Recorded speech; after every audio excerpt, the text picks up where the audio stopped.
Se você ouviu falar do Espírito Santo e quer saber mais sobre ele, onde começar? Deve começar na primeira página da Bíblia, quando o mundo antes da criação é descrito como sombrio e caótico, e o Espírito de Deus está presente, pairando sobre o caos, pronto para trazer vida, ordem e beleza. Ok, mas o que é o Espírito de Deus? O Espírito é como os autores bíblicos falam sobre a presença pessoal de Deus. A palavra hebraica é ruach. Ruar. Tem que limpar a garganta no final. O que é isso? Bem, ruach pode se referir a várias coisas. O que todas têm em comum é energia. Energia? Como assim? Uma energia invisível que move as nuvens e faz as árvores balançarem. Certo, vento. Em hebraico, isso é ruach. Ok. Agora, respire fundo. Sente isso dentro de você? Sim, o ar? Mais especificamente a energia, certo? A vitalidade que você consegue respirando também pode se chamar ruach. E essa é a palavra usada na Bíblia para descrever a presença de Deus. Como o vento e a respiração são invisíveis, o Espírito de Deus também é. O vento é poderoso e o Espírito de Deus também é.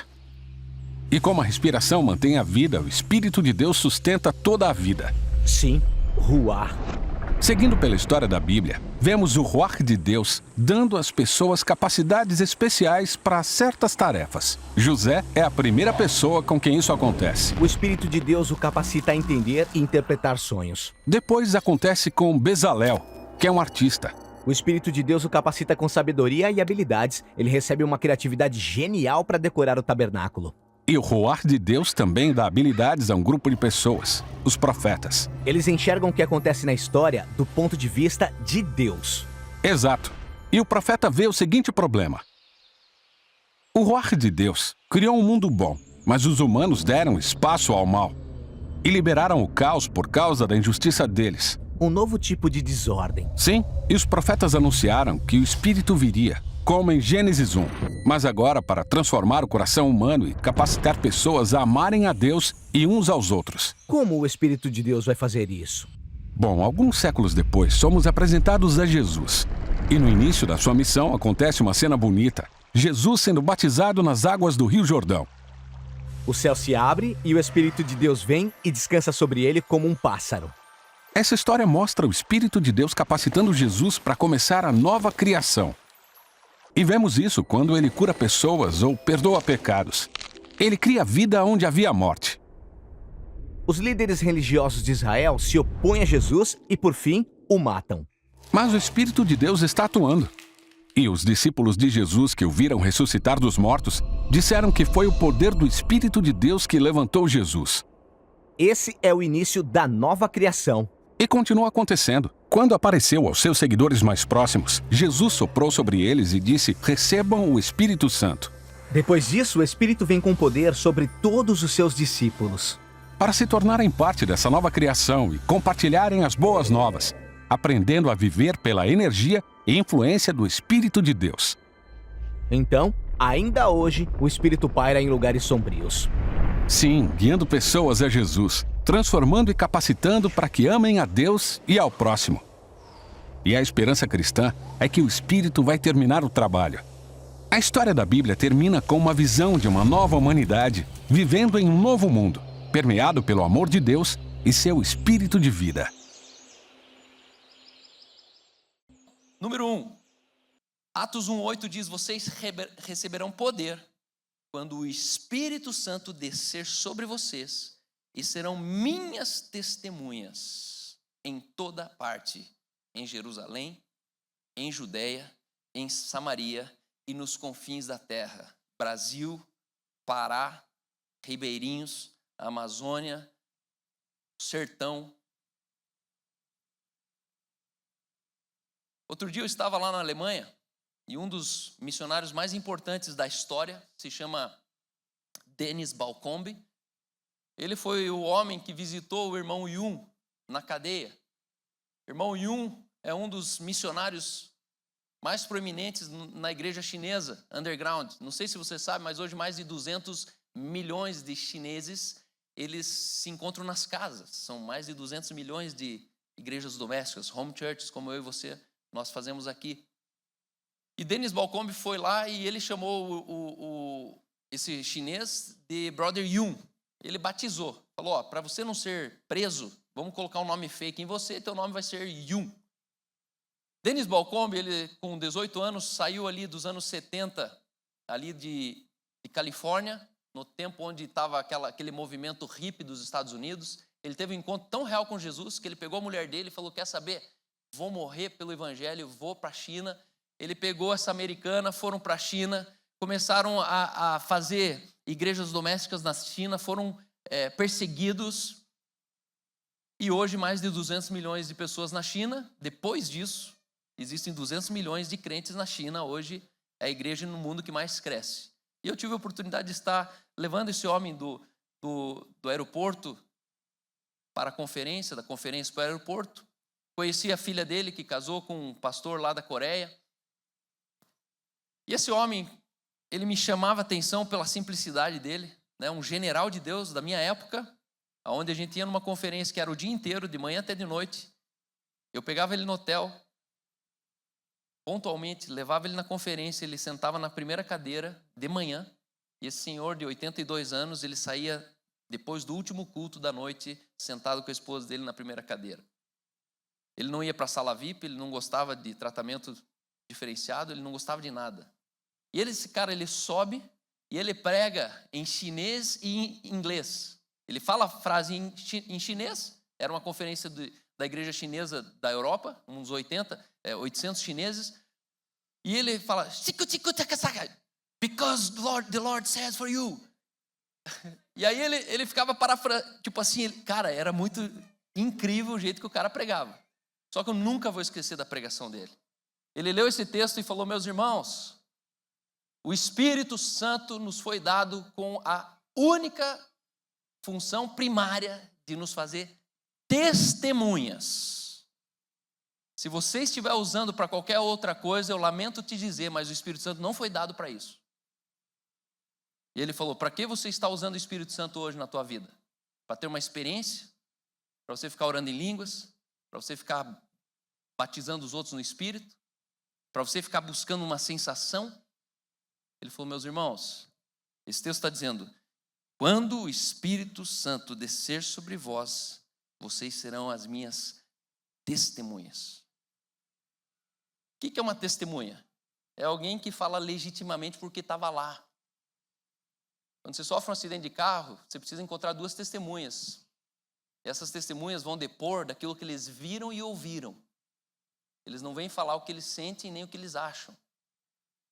Nós temos o Espírito Santo hoje para nós testemunharmos daquilo que nós vimos, mais do que ouvimos.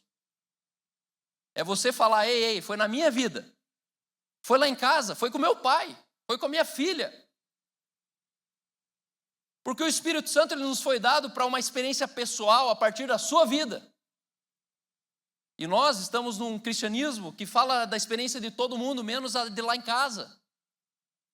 Isso era horrível da igreja que eu vim, porque 13 anos lá, eu esperava os pastores falar uma experiência real de Jesus com eles, e eles sempre falavam, não, porque George Miller foi um missionário japonês que alimentou 5.000 crianças não sei aonde, porque John Wesley foi o cara não sei de onde. E eu ficava assim bolado e falava, quando que esses caras vão falar deles? Eu não quero saber de John Wesley.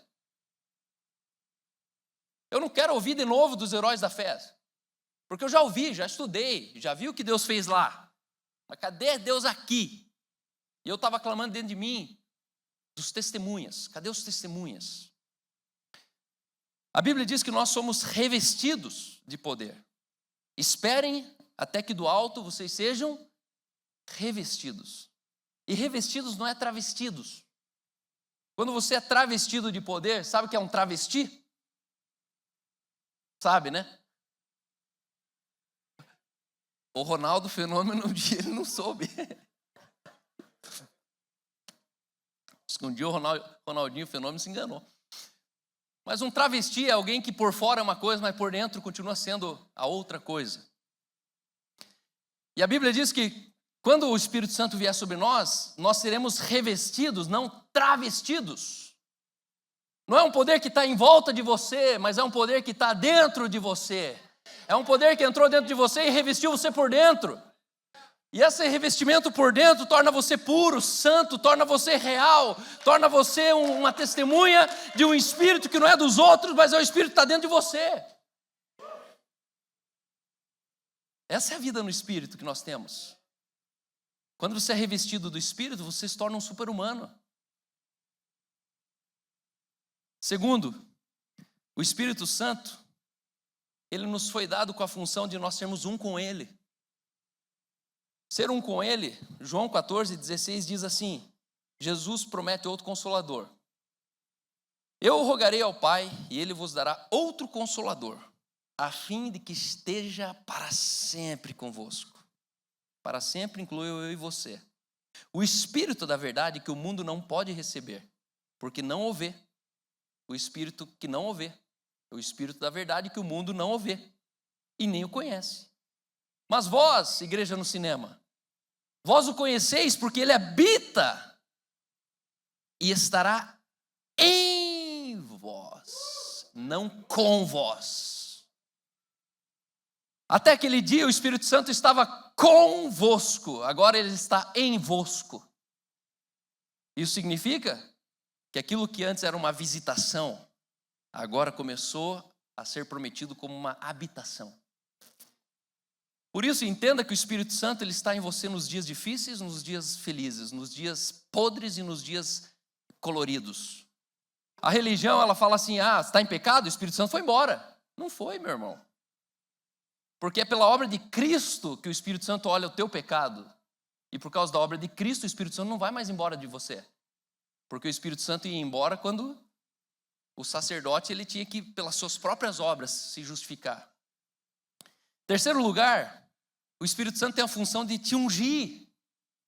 Nós ungimos uma criança aqui agora. Nós ungimos uns aos outros. A unção é uma commodity, a unção é uma riqueza do reino de Deus. Unja mais as coisas, unja mais as pessoas, unja mais os seus filhos. E o texto ele diz assim, as boas novas de salvação, Isaías 61, o Espírito do Senhor está sobre mim, porque o Senhor me ungiu para. Calma, mas então a gente tem o Espírito dentro e o Espírito sobre, isso. Porque dentro é habitação, sobre é unção, debaixo da unção. E aqui ele fala assim, o Senhor me ungiu para pregar as boas novas aos quebrantados. Você é ungido para isso. Segundo, o Senhor me ungiu para curar os quebrantados de coração. Você é ungido para isso. Terceiro, o Senhor me ungiu para proclamar libertação aos cativos. Quarto, o Senhor me ungiu para pôr em liberdade os algemados, presos numa depressão, presos numa pornografia, presos na vaidade dos bens, nas riquezas. Em quinto lugar, o Senhor me ungiu para pregoar o ano aceitável e o dia da vingança do Senhor. Em sexto lugar, o Senhor me ungiu a consolar os que choram. Por isso que existem dois tipos de cristianismo na terra. A religião que faz tudo isso sem unção. E aí não funciona. É a religião que ora por você e nada acontece.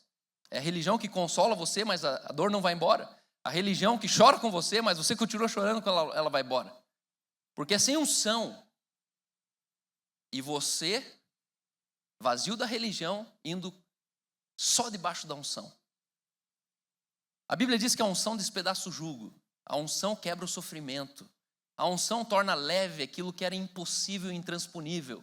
A unção te dá força sobrenatural para você atravessar uma circunstância que sozinho você não aguentaria.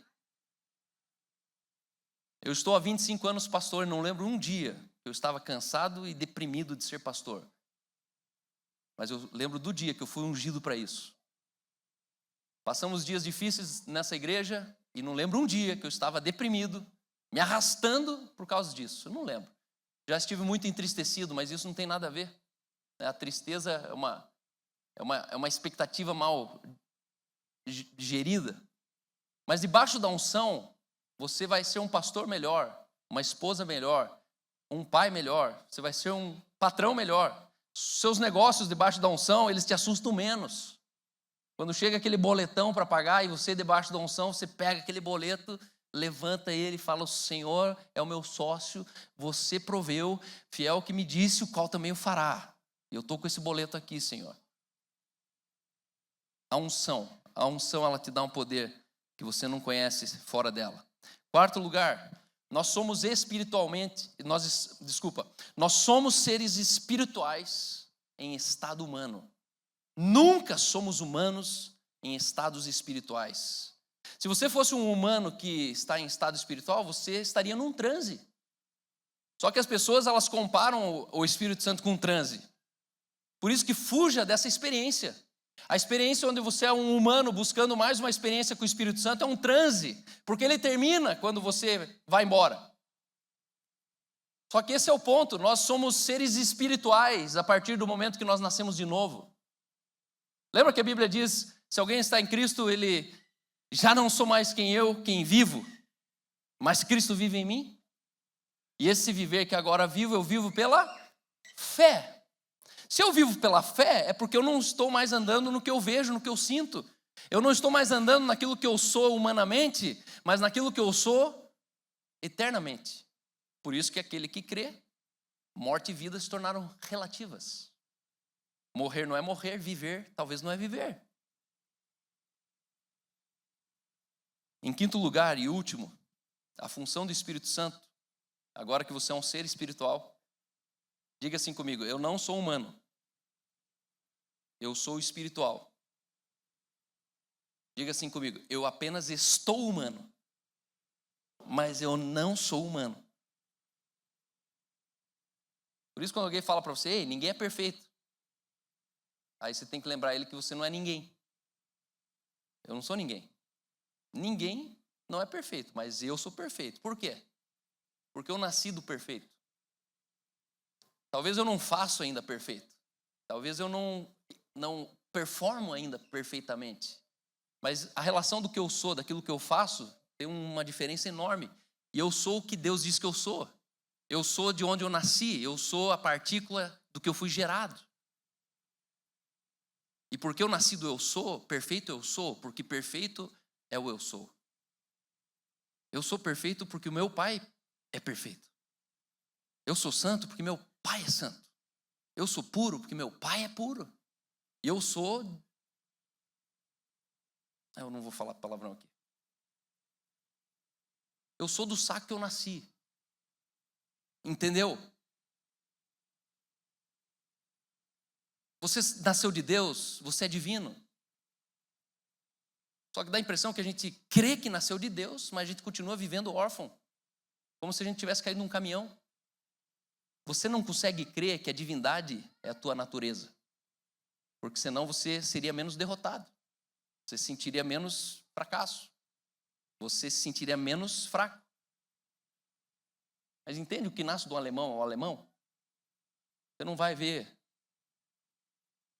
um galego nascendo de um negro. Não vai. Por quê? Porque a gente nasce conforme a semente. O DNA.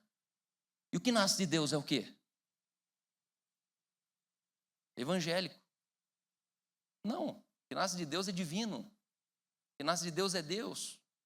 Em último lugar, Ele nos ensina tudo. 1 João 2,27 diz assim: quanto a vós, a unção que dele recebeste permanece em vós. Ah, então não vai embora. Não sai depois que o culto termina.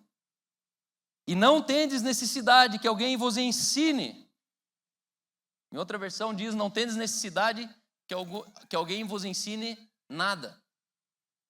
Mas como a unção vos ensina a respeito de todas as coisas, e é verdadeira e não é falsa, permanecei nele e também, como também ela, a unção vos ensinou. Quando você nasce de novo, sabedoria 2.0 nasce com você. E aí você não é mais inteligente pelo que você estudou. Você se torna inteligente pelo que você consegue revelar de você mesmo para as pessoas. Nós precisamos de uma reforma educacional. De nada adianta você ter a mente de Cristo se os pensamentos que estão nessa mente vem da tua escola, onde o professor não era crente. Vem da tua igreja, onde talvez o professor da escola dominical era um religioso. Nós precisamos da sabedoria 2.0, uma sabedoria que não é terrena, que não encontra em livros. Mas quanto a vós outros, a unção que vocês receberam, ela permanece em vós. No mesmo texto ele chama essa unção de divina semente. A divina semente que vocês receberam foi inseminada em nós. Ela nos ensina acerca de todas as coisas. Finanças, inovações, soluções tecnológicas futuras. Ela nos ensina sobre estado político, ela nos discerne sobre uma venda, ela nos faz entender sobre criação de pais, de filhos, criações de famílias. A questão é que nós precisamos, pelo Espírito Santo, entender as coisas. Por isso que a Bíblia diz que é pela fé que entendemos que o universo foi formado pela palavra. Pela fé. Fora da fé, não foi a palavra que formou o universo.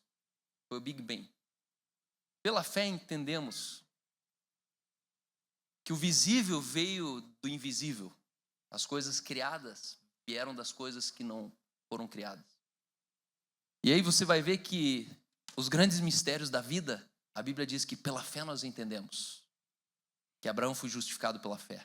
Pela fé, pela fé, pela fé. E hoje eu quero dizer que a fé, ela não existe para ensinar eu e você a viver no céu. A fé existe para a gente aprender a viver pela fé na terra. E o meu desejo é que você saia daqui hoje vestido, revestido, ungido, entendendo que sobre você tem um Espírito que te guia em toda verdade. Pare de buscar fora respostas que já estão dentro de você. Não busque fora. Localize dentro de você. Sabe, eu tenho aprendido que as maiores decisões da minha vida, eu tive que silenciar, fechar os olhos e ser honesto com o que eu estava sentindo. E a verdade é que todas as vezes eu já tinha a resposta dentro de mim. Só que eu tentava buscar nos outros uma resposta porque eu estava resistindo à resposta que eu já sabia que eu tinha que fazer. Já viu que as pessoas são assim?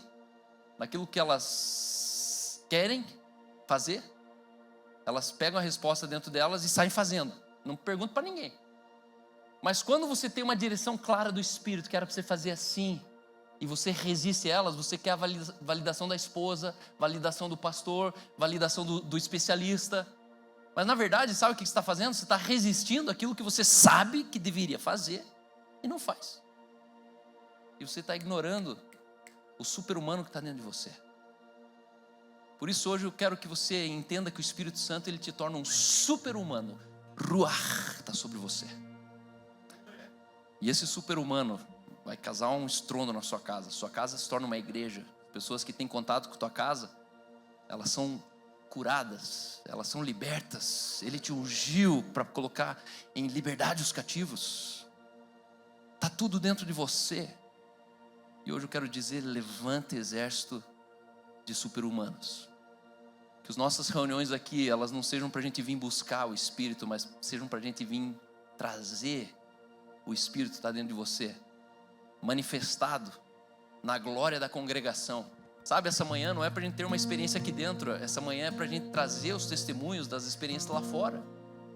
Sua vida, ela tem poder para funcionar de segunda a segunda, não só no domingo de manhã.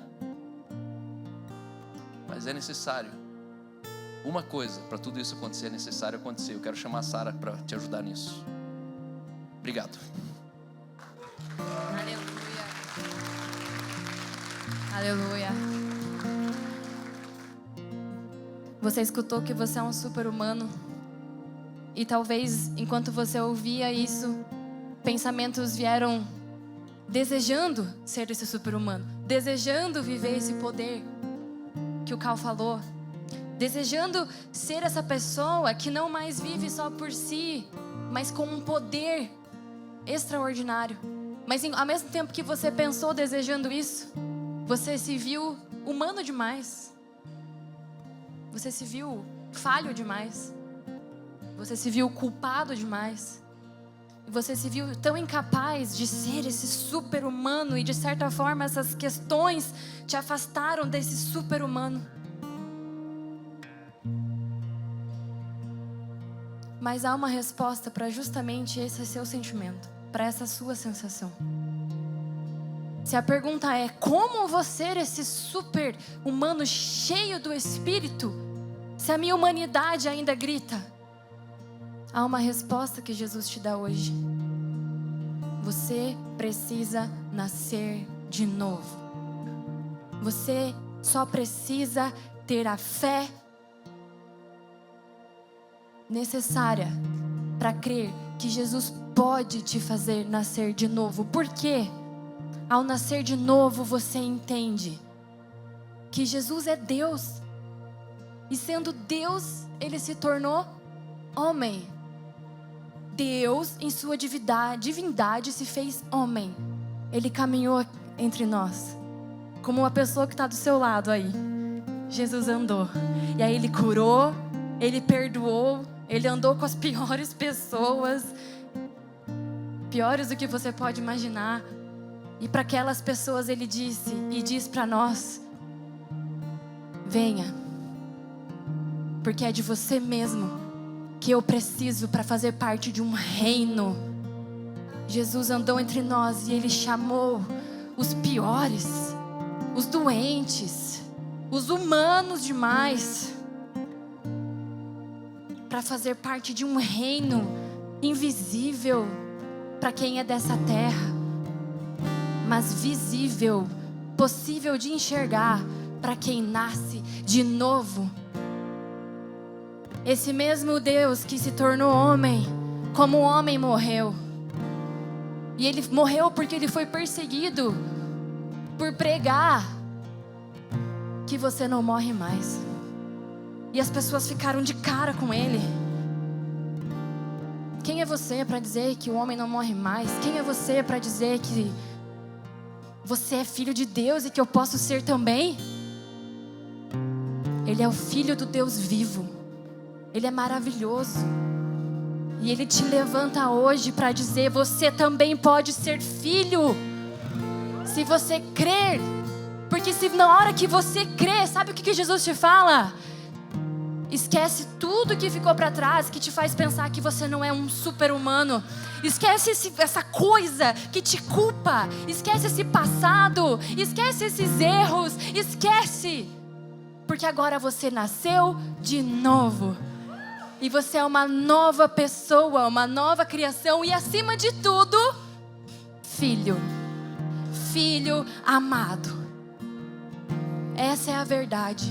Essa é a resposta para todas as indagações que você se fez durante essa palavra do Cal. Então agora, nós vamos juntos declarar isso. Nós vamos orar isso. Eu preciso que vocês fechem os seus olhos. Feche o seu olho agora. Todos nós. Você vai pensar em Deus. Pensar nesse Espírito que é Deus e que está aqui.